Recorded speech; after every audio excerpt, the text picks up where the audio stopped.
आणखी एका breaking news आहे। फलटणमधील रत्नशील निंबाळकरचा 12 मार्चला निर्घृण खून झाला।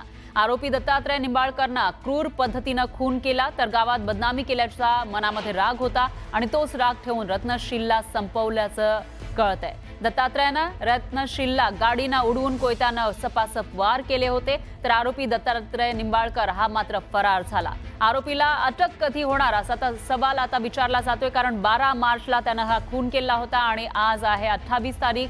त्यामुळे आता आरोपीला कधी अटक करणार असा प्रश्न विचारला जातोय। अंजली दमानिया यांनी आरोपीचा फोटो फडणवीसांना टॅग करून ट्विट केलेला आहे, तर रत्नशील निंबाळकरच्या कुटुंबियांना न्याय देण्याची मागणी अंजली दमानिया यांनी केली आहे।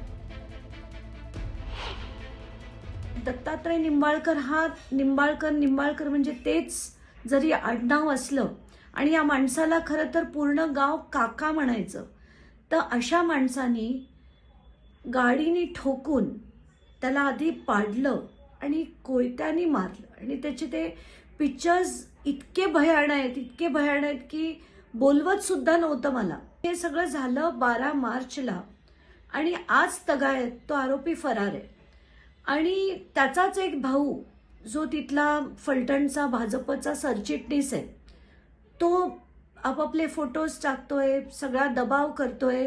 तिथल्या एकही मीडिया चॅनलनी ही बातमी केली नाही, बातमी लावली नाही। सगळ्यांवर दबाव आहे असं सांगण्यात येतंय। तर आता